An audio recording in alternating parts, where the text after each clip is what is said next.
The sky over Veros Prime had turned the wrong color. Una stood outside Research Outpost 7 and watched the horizon shift from blue to a sick purple-green. She had seen this twice before in her 5 years on this planet. The local colonists called them scream storms, and they were right to be afraid.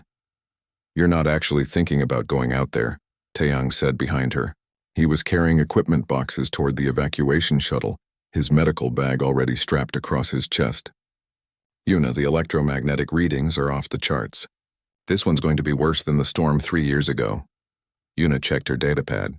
The sensors she had placed near the Kethril territory were sending back incredible information. The alien creatures were moving in patterns she had never seen before, gathering in specific locations. If she could just get one more reading, one more data point, she might finally understand how they survived these deadly storms. 30 minutes, she said. "I just need 30 minutes to download the sensor data directly. The remote connection is already failing." "The evacuation window closes in 2 hours," Taeyang reminded her. "Hyun will have our heads if we're not on that shuttle." Hyun was the military liaison, a short-tempered man who trusted the Kethril about as far as he could throw one. Which was not at all, considering the aliens stood 8 feet tall and were built like living tanks. For 3 generations, humans and Kethril had shared this planet in a Cold War. No direct fighting, but no friendship either. Just 2 species watching each other across invisible borders, waiting for someone to make the first wrong move. Una had spent her entire career studying the Kethril. They were magnificent and terrifying in equal measure. Their skin was translucent in places, showing the crystalline bone structure underneath. They had 4 arms, each powerful enough to tear through metal. Their eyes glowed faintly in the dark. They were born hunters, raised from childhood to fight and kill and survive. But Una had seen something else in her observations. She had seen Kethril parents teaching their young. She had seen them mourn their dead. She had seen them create art from the crystalline fragments of their own shed bone. They were not just monsters. They were people, just different people. "I'm going," Una said. "You don't have to come." Taeyang sighed the way he always did when Una made a decision he disagreed with but would support anyway. "You know I'm coming. Someone has to patch you up when you do something stupid." They took the rover, one of the sturdy 6-wheeled vehicles designed to handle Veros Prime's rough terrain. The storm was still an hour away, maybe less. The air already felt strange, charged with energy that made the hair on Una's arms stand up. Small electrical discharges danced across the rover's metal frame. The Kethril territory began 5 miles from the outpost. There were no fences or walls, just markers that both species respected. Una had permission to place sensors, granted years ago in one of the few diplomatic exchanges that had ever succeeded. The Kethril seemed to find human curiosity amusing. Or perhaps they simply didn't care what the soft little humans did as long as they stayed on their side of the planet. The sensor station was a small building, barely more than a shed built into the side of a rocky hill. Una jumped out of the rover while Taeyang kept the engine running. She could see the storm now, a massive wall of purple-green clouds rolling toward them. Lightning struck inside it, but the lightning was wrong too. It moved sideways, branched like tree roots hung in the air too long. Her hands shook as she plugged the data cable into the sensor station.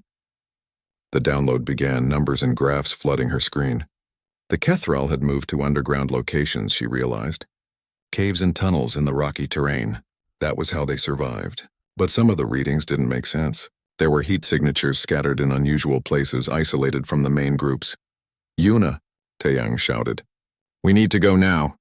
The first edge of the storm hit. The rover's lights flickered. Una's datapad went dark, then came back on with a warning message. The electromagnetic pulse was starting. She yanked the cable free and ran back to the rover. Taeyang was already turning it around. They made it less than 2 miles before the rover died. Everything electrical just stopped. The engine quit, the lights went out, and the control screen went blank. They rolled to a stop on the rocky path. "Out," Taeyang said, grabbing his medical bag. "We need to find shelter." The storm was on top of them now. The air itself seemed to scream, a high-pitched whine that hurt Una's ears. Electrical discharges were hitting the ground all around them, small strikes that would only get worse. Una's skin tingled painfully. Her jaw muscles clenched involuntarily. This was what happened when electromagnetic chaos hit living nervous systems. Taeyang pointed to a dark opening in the hillside about 100 yards away. A cave. They ran for it as the storm intensified. The wind picked up, carrying dust that stung their eyes. Another discharge hit so close that Una smelled ozone. They stumbled into the cave entrance. The darkness swallowed them. Behind them, through the cave mouth, they could see the storm in full fury now. The sky had gone completely dark except for the constant lightning. The screaming sound was louder. "We'll wait it out here," Taeyang said, breathing hard. He pulled out a chemical light stick and cracked it. Pale green light filled the cave entrance. Una leaned against the cave wall, trying to catch her breath. Her whole body was shaking, though she wasn't sure if it was from fear or from the electromagnetic interference. They were safe for now. The cave would protect them from the worst of the storm. When it passed, they could hike back to the outpost. Then she heard it. A sound from deeper in the cave. A small sound, almost like a whimper. "Did you hear that?" she whispered. Taeyang held up the light stick. The green glow reached about 20 feet into the cave, showing rough stone walls and a tunnel leading deeper into the hillside. Probably just rock settling. Caves make weird noises. But Una had spent 5 years learning to identify every sound on this planet. That was not a rock settling. That was not wind or water or any geological process. That was a living thing, and it was in pain. She took the light stick from Taeyang and moved deeper into the cave. He followed, protesting quietly. The tunnel curved, then opened into a larger chamber. Una held up the light. There, pressed against the far wall, was a young Kethrel. It was small, maybe the size of a large dog, though it would grow to be 8 feet tall someday. Its translucent skin showed bones that glowed faintly in the chemical light. It had all 4 arms wrapped around itself. One arm was bent at a wrong angle, clearly broken. Its eyes, those distinctive glowing eyes, were wide with fear and pain. When the light hit it, the cub made a sound. A hiss that ended in something almost like a sob. Una's heart broke and soared at the same time. This was a Kethrel, the species she had studied from a distance for years.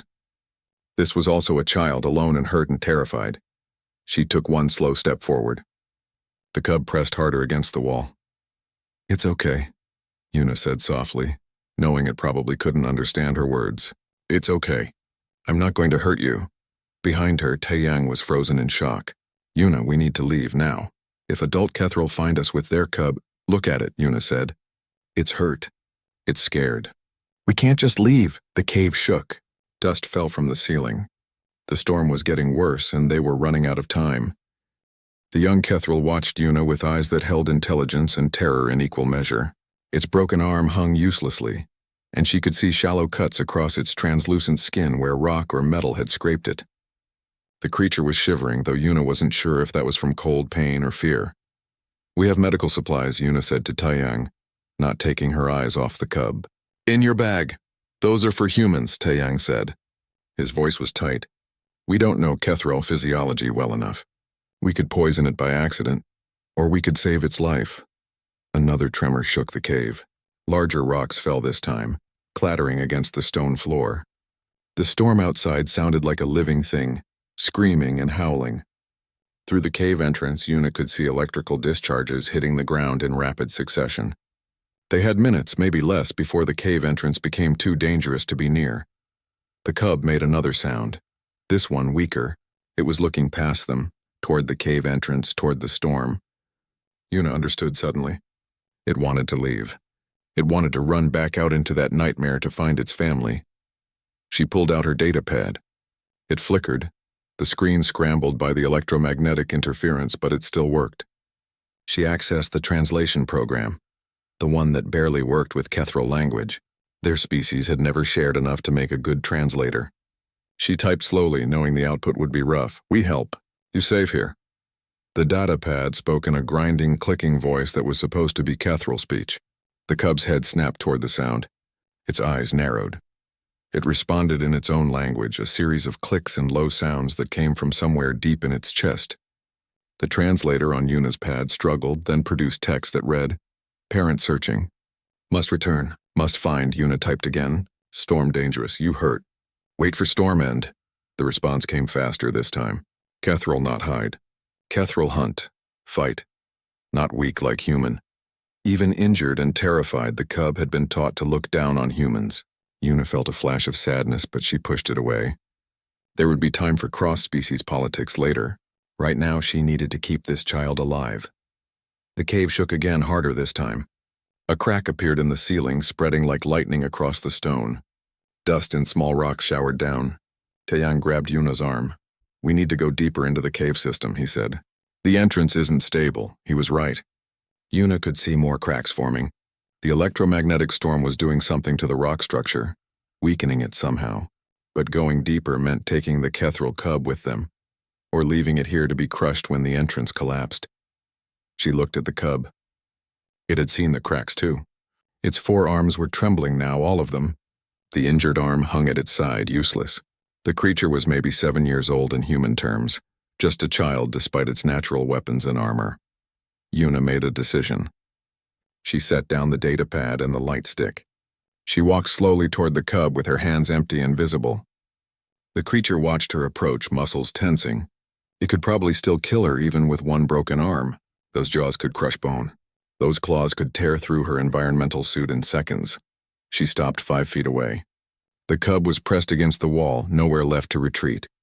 Its breathing was fast, panicked. Yuna could see its hearts beating through the translucent skin. Kethril had 2 hearts, she remembered from her studies. Both were racing now. She raised her hand and knocked once on the stone wall beside the cub. Just once, a simple sound, not aggressive, not demanding, just asking. Then she opened her arms. For a long moment, nothing happened. The cave shook again. More cracks appeared in the ceiling. Taeyang was shouting something, but Yuna couldn't hear him over the storm's scream and her own heartbeat pounding in her ears. The cub looked at her arms, then at her face, then at her arms again. Something in its expression changed. The aggression faded, replaced by something raw and desperate. It was a child who had been taught to be strong, to never show weakness, to hunt and fight and never ask for help. But it was also a child who was hurt and alone and afraid. It moved suddenly, launching itself forward. Yuna had half a second to wonder if she had made a fatal mistake, if the creature was attacking. Then the cub was in her arms, all 4 of its limbs wrapping around her, its face pressed against her shoulder. It was heavy, so much heavier than a human child, all dense muscle and crystalline bone. But Yuna held on. The cub was making sounds against her shoulder, small clicking sounds that the translator would have called crying if it were human. Its good arms held her tight, clinging to her the way any frightened child would cling to a parent. "By all the stars," Taeyang whispered. "Yuna, do you know what you just did?" Yuna knew. She had just crossed every protocol, broken every rule about contact with the Kethril. She had also just saved a child's life, and that mattered more than any rule. "We need to move," she said. "Can you grab the light and the pad?" Taeyang scrambled to collect their equipment. Another massive tremor hit and part of the ceiling came down. Rocks crashed where they had been standing moments before. The cave entrance was collapsing. "Go!" Taeyang shouted, pushing Yuna ahead of him into the deeper tunnel. Yuna ran, carrying the Kethril cub. It was difficult. The creature weighed nearly 100 pounds, and its broken arm kept bumping against her side. But she managed, stumbling through the dark tunnel with only the chemical light stick to guide them. Behind them, the entrance chamber collapsed completely. The sound was deafening, a roar of breaking stone. Dust filled the tunnel, choking them. Yuna kept running, one hand holding the cub and one hand against the tunnel wall to guide her. They went deeper into the hillside, following the natural cave system. The temperature dropped. The sound of the storm faded, replaced by the drip of water and the echo of their footsteps. After what felt like hours but was probably only minutes, the tunnel opened into another chamber. Taeyang held up the light stick. This chamber was larger, with a high ceiling that disappeared into darkness. Water trickled down one wall, collecting in a small pool. There were no cracks here, no signs of instability. They were deep enough to be safe from the storm and the collapsing caves above. Yuna set the cub down carefully. It immediately tried to stand, to move away from her, but its injured arm made it stumble. It sat down hard and made a frustrated sound. "Let me look at the arm," Yuna said. She gestured to her own arm, then to the cub's broken one. "Help, fix." The cub watched her suspiciously but didn't move away. Yuna knelt beside it and gently examined the broken arm. It was a clean break, she thought, though she was far from an expert on Kethril anatomy. The bone was visible through the translucent skin, glowing faintly. Crystalline structure, just like the research papers said. Taeyang opened his medical bag and pulled out a splint kit. "This is insane," he muttered, but his hands were steady as he helped Yuna immobilize the broken arm. The cub hissed in pain but held still. Its other 3 arms gripped the cave floor, claws scraping against stone. When they finished, the cub looked at its splinted arm with an expression Yuna couldn't quite read. Then it looked at her and spoke. The words came out halting in badly pronounced human language. "Why, help. Enemy?" Yuna felt tears prick her eyes. The cub had been learning human language, probably the same way human children learned Kethril phrases, just in case they ever needed to communicate with the enemy. "You're not my enemy," Yuna said simply. "You're a child who needs help." The cub tilted its head, processing this. Then it spoke again, still in broken human words. "Parent searching. In storm. Will die for find me." Yuna's stomach dropped. She understood suddenly what the isolated heat signatures had meant on her sensors. Adult Kethril were out in that storm, being torn apart by electromagnetic pulses, having their nervous systems scrambled, dying. And they were doing it to search for this one lost cub, because Kethril never abandoned their young ever. "Then we need to help them find you," Yuna said. She looked at Taeyang. "If we can get to my equipment in the rover, I can modify the emergency beacon to broadcast on Kethril frequencies." "The rover is dead," Taeyang said. "Everything electrical is fried by now. The emergency beacon has its own shielded power supply. It's built to work even in storms like this." Yuna stood up. "I just need to get to it. You're talking about going back out into that storm. I'm talking about saving lives. Kethril lives, yes, but still lives." The cub was watching them both, trying to follow the conversation. It spoke again, this time in its own language. The translator pad, barely functional, produced fragmented text. "Human. Not understand. Kethril strong. Not need. Everyone needs help sometimes," Yuna said. "Even the strong." The cub went quiet. It looked at its splinted arm, then at Yuna, then down at the cave floor. When it spoke again, its voice was so quiet the translator barely caught it. "Scared. Small me is scared." Yuna knelt down again and held out her hand. After a moment, the cub reached out with one of its good hands and wrapped its clawed fingers around hers. "Me too," Yuna said. "But we're scared together, and that makes us both stronger." They waited in the deep cave for 2 hours while the storm raged above them.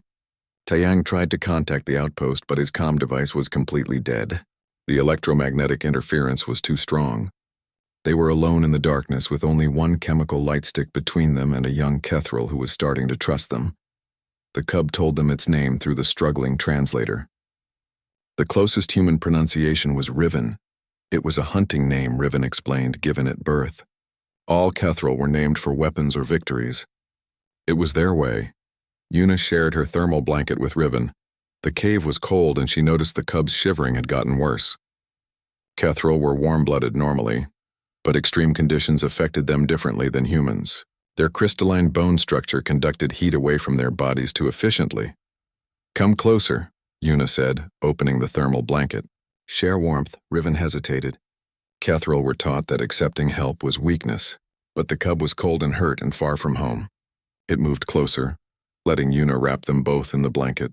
The cub's body temperature was lower than human, and Yuna could feel it shaking. "Tell me about your family," Yuna said. "Your parent who searches for you." Through broken words and the translator's fragmented output, Riven told them. Its parent was named Kaleth, a warrior of great honor. Kaleth had 3 other cubs, but Riven was the youngest. They had been on a hunt together, a coming-of-age tradition where young Kethril learned to track and stalk prey. Then the storm hit early, before the warning signs. Riven had fallen into a ravine while trying to reach shelter. By the time it climbed out, the hunting party was gone and the storm was everywhere. "Kaleth will not stop searching," Riven said with certainty. "We'll search until finding or until death. This is Kethril way." "That's a human way too," Yuna said softly. "Parents who love their children will do anything to keep them safe." Riven looked at her with those glowing eyes. "Human love like Kethril love?" "All love is the same," Yuna said. "Maybe we express it differently, but the feeling is the same." The cub was quiet for a long time. Then it said something in its own language, too quick for the translator to catch. But Yuna thought she understood anyway. After the 2 hours, Yuna checked her chronometer. The storm should be weakening now, moving from its peak fury into the long tail of aftershocks and residual electromagnetic pulses.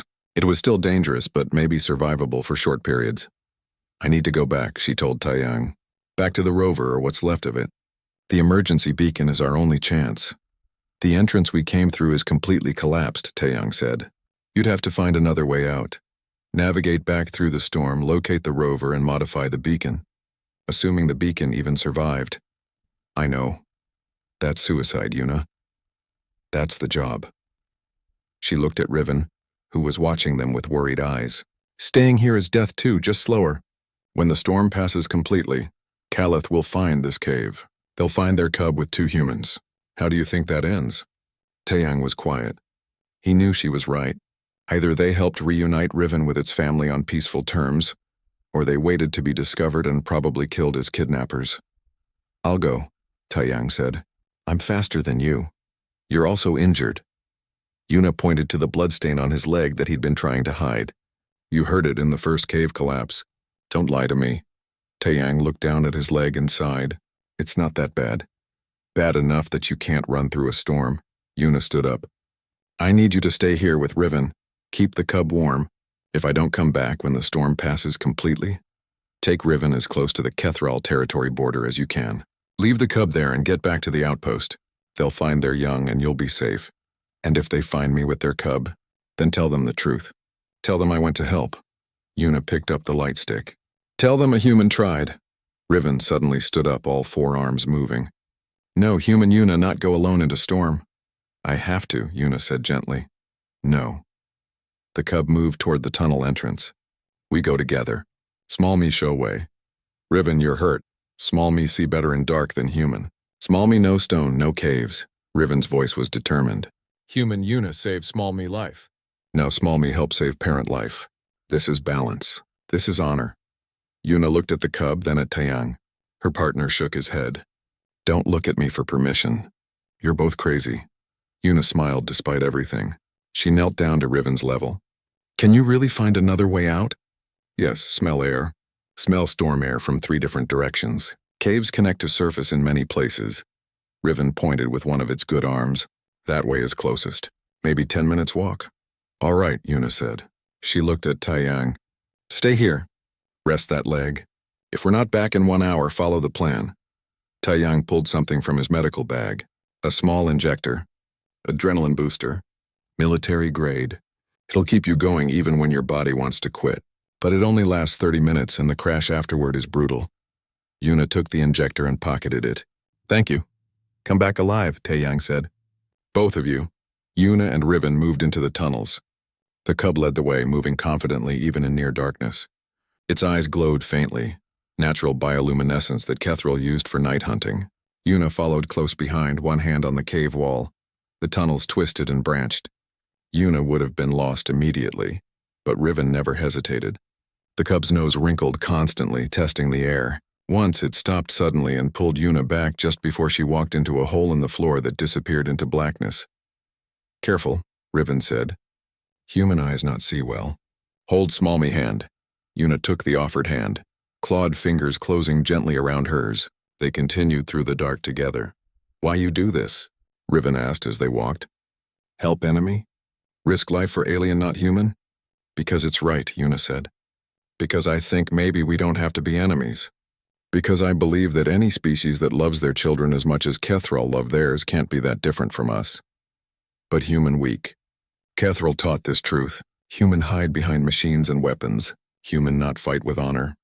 Maybe strength isn't just about fighting, Yuna said. Maybe strength is also knowing when to help instead of hurt. When to build bridges instead of walls. Riven was quiet for a moment. This human thinking? This is my thinking. I can't speak for all humans the same way you can't speak for all Kethral, but I think there are probably humans and Kethral on both sides who are tired of the Cold War, who want something better. They reached the cave exit. It was a narrow opening, barely wide enough for an adult human. For a full-grown Kethral it would be impossible, but Riven squeezed through easily. Yuna followed, scraping her shoulders on the rock. The storm hit them immediately. It had weakened from its peak, but it was still violent. The wind nearly knocked Yuna off her feet. Electrical discharges still lit the dark sky, though less frequently now. The air felt thick and wrong, charged with energy that made her muscles twitch involuntarily. Rover that way, Yuna shouted over the wind, pointing, maybe half a mile.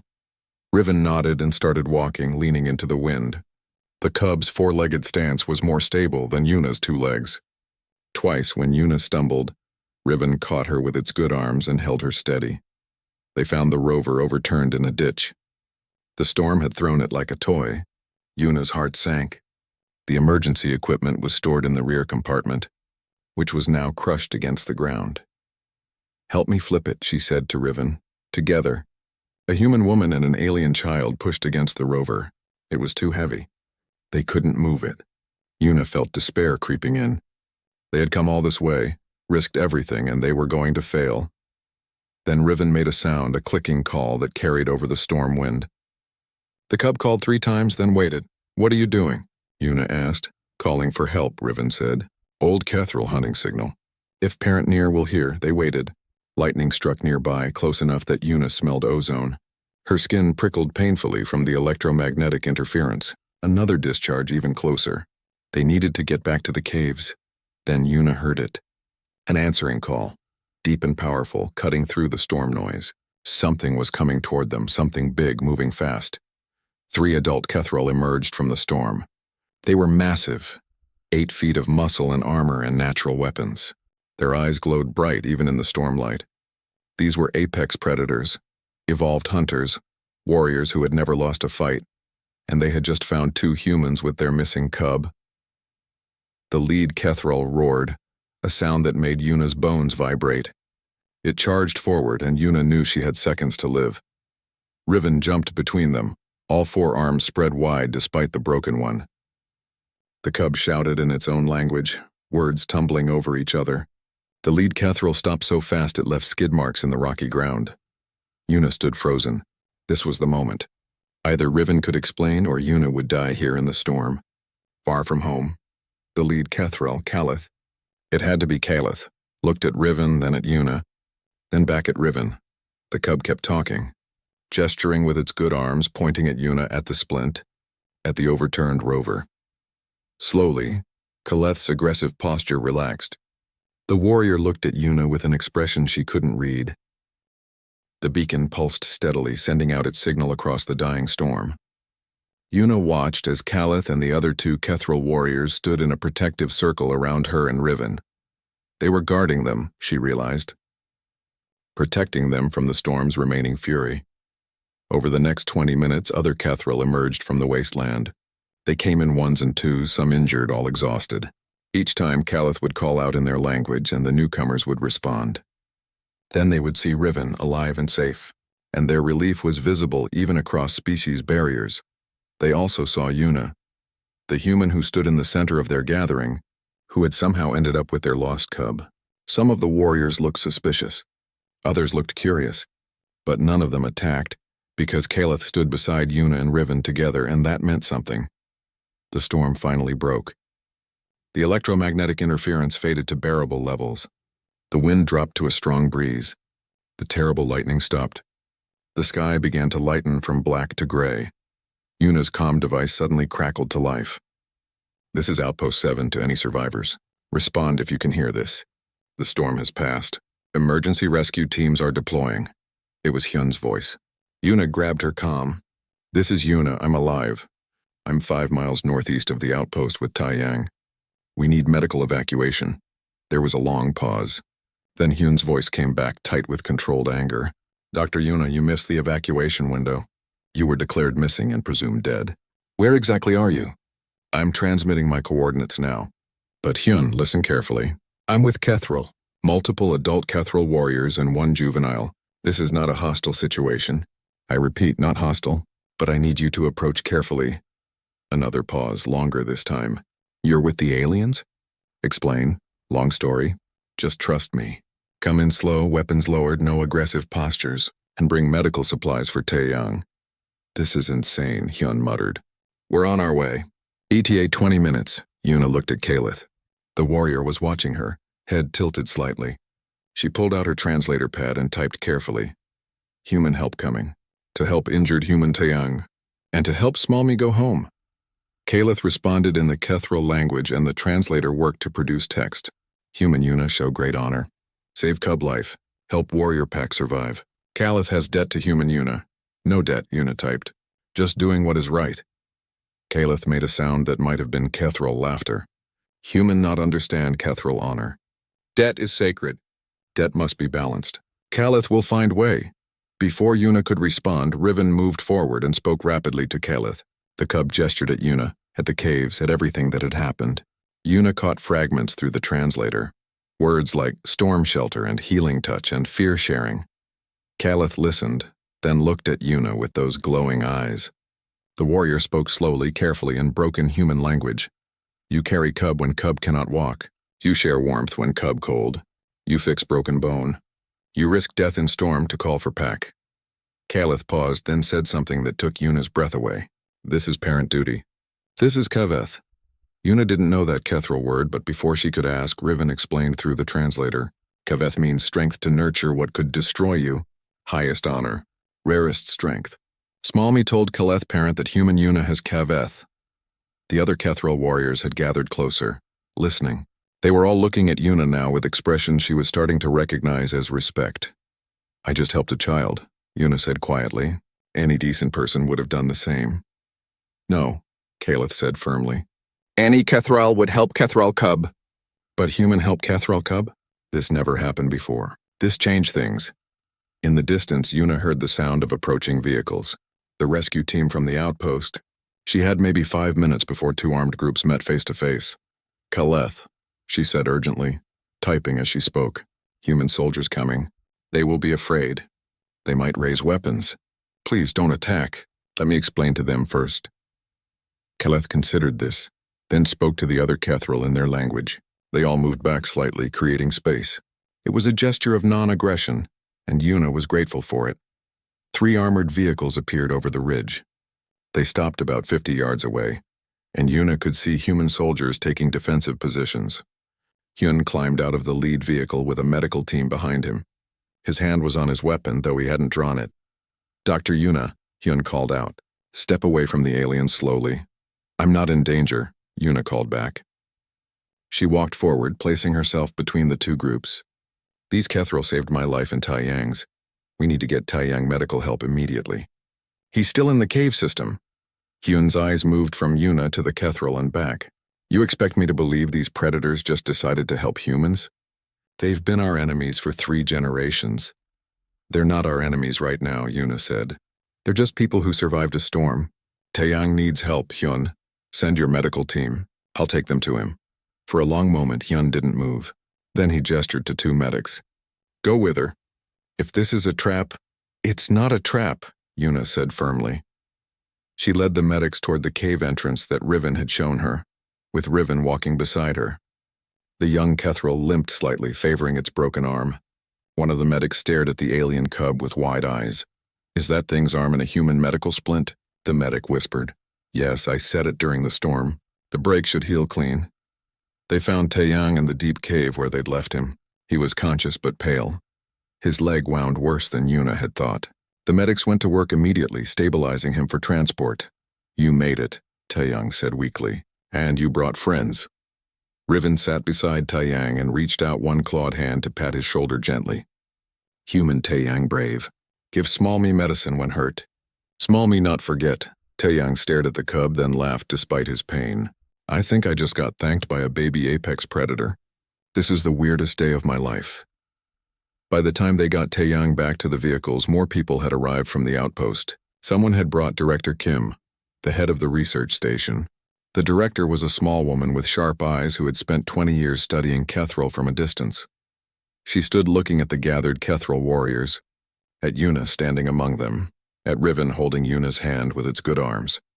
Director Kim's expression was unreadable. Dr. Yuna, she said quietly, do you understand what you've done? I saved a child's life, Director. You've made first contact with a hostile species in the middle of a crisis situation without authorization. You've potentially started a diplomatic incident. You've broken at least a dozen protocols. Director Kim paused. You've also possibly opened a door that has been locked for 70 years.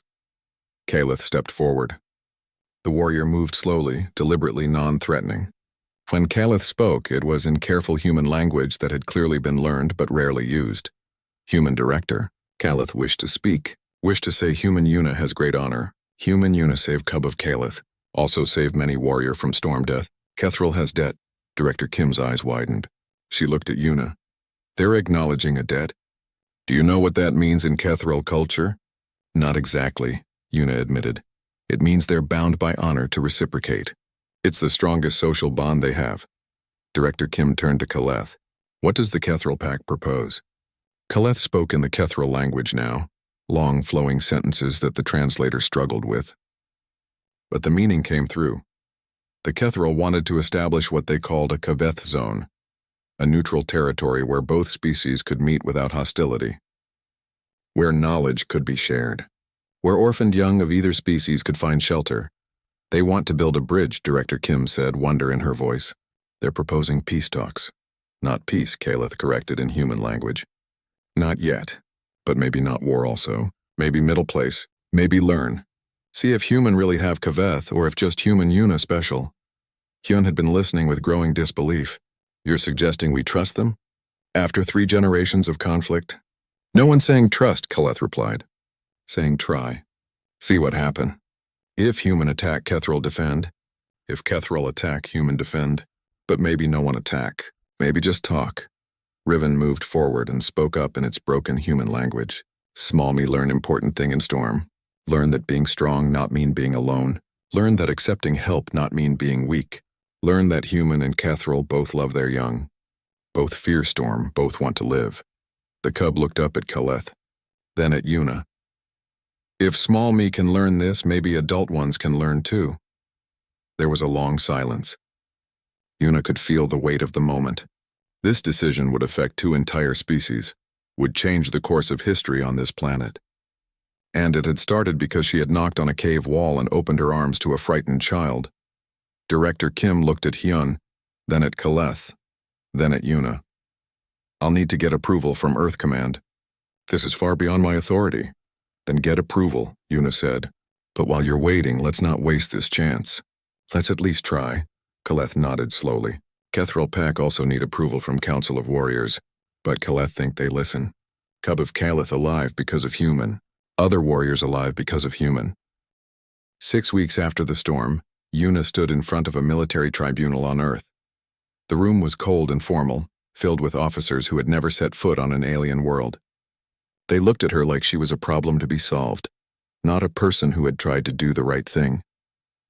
Dr. Yuna, the lead officer said, you violated direct evacuation orders. You made unauthorized contact with a hostile alien species. You endangered yourself, your colleague, and potentially the entire colonial operation on Veros Prime.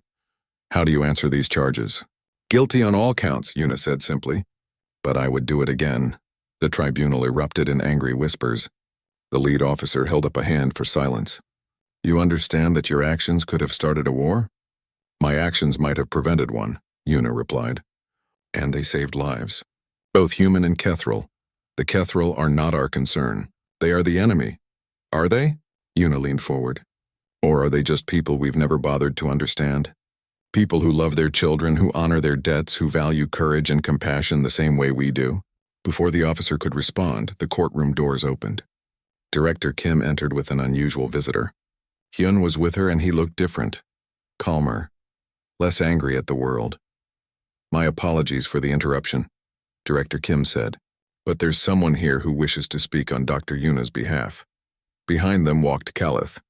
The Kethril warrior had to duck through the human-sized doorway. Even at full height, Kaleth barely fit in the room. The tribunal officers reached for weapons, but Director Kim held up her hand.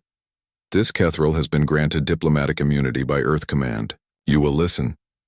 Kaleth moved to stand beside Yuna. The warrior placed one large hand on her shoulder, a gesture of solidarity. Then Kaleth spoke in carefully practiced human language. Human officers hear Kaleth speak. Kaleth come from Veros Prime with important message. Human Yuna save Cub of Kaleth. Save many Kethril warriors. Show Kaveth. Show strength that Kethril never see in human before. Kaleth paused, then said something that shocked everyone in the room. Because of human Yuna, Kethril Council of Warriors vote to end Cold War. Vote to propose treaty. Vote to share world with human as partners, not enemies. The tribunal chamber went absolutely silent. The lead officer stared at Kaleth. You're saying your species wants peace? Because of what Dr. Yuna did? Yes. Small action by one human change everything. Make Kethril think. Make Kethril question old teaching. If one human have such honor, maybe all human have honor. Maybe we wrong about human. Kaleth looked at Yuna. Maybe worth trying to understand instead of fight. The lead officer looked at Director Kim. Is this legitimate? It is. We've been in negotiations for 5 weeks. The Kethril Council has agreed to establish what they're calling the Shelter, a neutral zone on Veros Prime where both species can interact safely. They've also agreed to share technology, cultural knowledge, and to work together on joint projects. Director Kim smiled slightly. All because Dr. Yuna helped a lost child during a storm. Hyun stepped forward. I was wrong about Dr. Yuna. I thought she was reckless. I thought she was putting human lives at risk. But she saw something the rest of us couldn't see, that the Kethril aren't monsters. They're just different. And different doesn't have to mean enemy. The tribunal conferred quietly. Finally, the lead officer spoke. Dr. Yuna, your charges are dismissed. Furthermore, you're being reassigned. Earth Command wants you to head the new Human Kethril Relations Department. You'll return to Veros Prime to oversee the shelter project. Yuna felt relief wash over her, but she kept her face calm. I accept. But I have one condition. You're not exactly in a position to make demands, Doctor. I want Riven to be part of the program. The cub understands both species now. Riven can help bridge the gap. Kaleth made a sound of approval. Cub of Kaleth agree already. Young one excited to help. Want to learn more about humans. Want to teach humans about Kethril. The warrior's voice softened. Want to be with Human Yuna. Human Yuna is family now. This is Kavith Bond. 3 months later, Yuna stood at the entrance to the shelter. What had been Research Outpost 7 was now a sprawling complex built by both human and Kethril workers. Human architects designed the living spaces. Kethril engineers created the structural supports using their natural understanding of stone and crystal. Together they had made something beautiful. Taeyang was beside her, fully recovered from his injuries. He was smiling as he watched human and Kethril children playing together in the courtyard. The children were tentative at first, but curiosity quickly overcame fear. A human girl was trying to teach a young Kethril how to jump rope.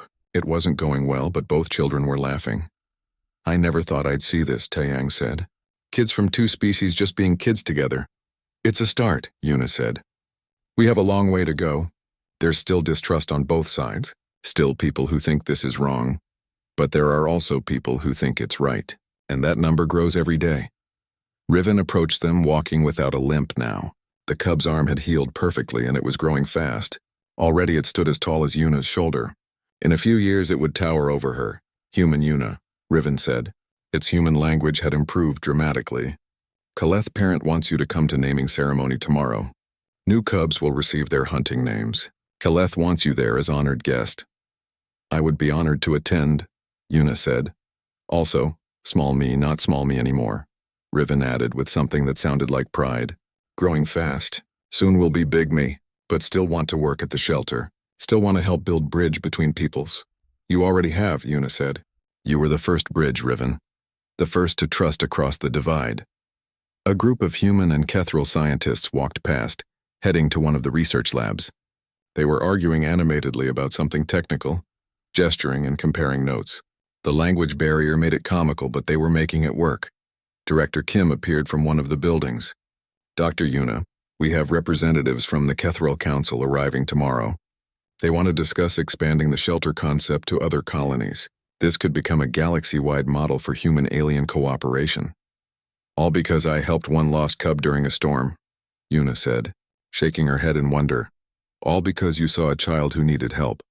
And you didn't let fear stop you from doing the right thing, Director Kim corrected. That's the core of what we're building here. Not just peace between species, but understanding, empathy, recognition that we're all just people trying to survive and thrive in this universe. That evening, Yuna sat outside and watched the sun set over Veros Prime. The sky turned beautiful colors, purple and orange and pink. Kaleth came and sat beside her. The massive warrior could have crushed her without effort, but sat carefully, respectfully. Human Yuna, think about something, Kaleth observed. I'm thinking about how strange fate is. If that storm had hit a few hours later, I never would have gone out to check the sensors. If I'd taken a different route back, I never would have found that cave. If Riven had hidden somewhere else, but none of that happened, Kaleth said. Storm hit when it hit. You went out, found Cub, made choice to help. The warrior paused. Kethril believed that universe puts people in path of each other for reason. You and Cub of Kaleth needed to meet, needed to learn from each other, needed to show both peoples that peace possible. Do you really think we can make this work? Long term? Kaleth think we must try. Old way. Cold War, separate territories, fear and distrust. That way lead to real war eventually. Someone would attack. Someone would retaliate. Many would die. Better to try this new way. Maybe fail, but maybe succeed. At least trying. Riven joined them, sitting on Yuna's other side. The young Kethril had developed a habit of staying close to Yuna, and she didn't mind. There was something comforting about the cub's presence. Human Yuna, Riven said. Small me, big me now, want to give something. The young Kethril pulled out a small object wrapped in cloth. Yuna unwrapped it carefully. Inside was a piece of crystalline bone, beautifully carved with both human and Kethril symbols. Her name was there and Riven's name, and between them was a symbol Yuna didn't recognize. Kaveth symbol, Kaleth explained, means strength to nurture what could destroy you. Highest honor Kethril can give. This bone from Riven-owned body, regrown and shaped. This means Yuna is family. Anyone harm Yuna, they harm Kaleth clan. Blood debt of highest order. Yuna felt tears in her eyes. She held the carved bone gently, feeling its weight. Thank you, Riven. I don't have anything so meaningful to give in return. Already gave, Riven said simply. Gave shelter in storm. Gave warmth when cold. Gave healing when hurt. Gave trust when small me showed only fear. The young Kethril put a clawed hand over its chest. Most important, gave small me new way of seeing universe. Gave understanding that strength come in many forms. That accepting help, not weakness. That different, not mean enemy. They sat together as the stars came out. Human and Kethril, looking up at the same sky, seeing the same cosmos, finally beginning to understand that they were not so different after all. 5 years passed. The shelter grew from a small complex to a thriving community.